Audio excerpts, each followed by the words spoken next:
Один большой праздник здесь так каждую субботу. В агропромпарке сельхозярмарка. Фермеры привезли мясо за 450, птицу за 260 рублей. А еще рыбу, молоко, яйца, шали, валенки и веники. Привезли лекарственные травы, душица, зверобой, липовый цвет, иван-чай.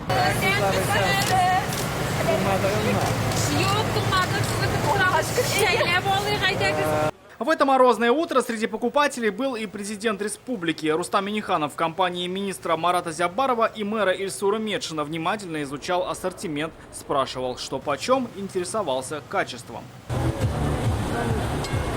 Разрешите представить вам агропромышленный парк «Казань».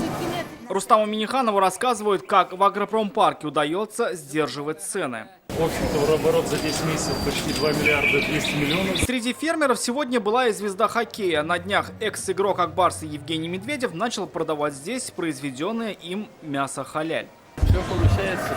Да. Не только в хоккее. Я, в принципе, мясо люблю поесть, поэтому возникла идея создать качественный продукт.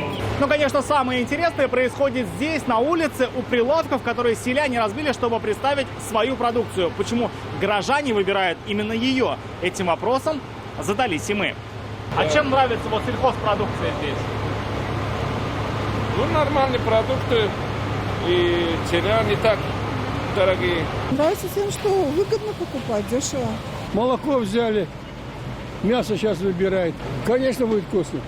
Вкусно, считают покупатели, удобно, признаются фермеры. Это отличный формат, потому что в столице представить свою продукцию и вот так вот выехать с хозяйства на один день – это отлично. На ярмарку в агропромпарк сегодня завезли продуктов на 11 миллионов рублей. С начала года в таком формате фермеры заработали более 970 миллионов. Будет ли миллиард, покажет конец года. Впереди новогодний ажиотаж. Рамиль Шайдуллин, Владимир Ларионов, ТНВ, Казань.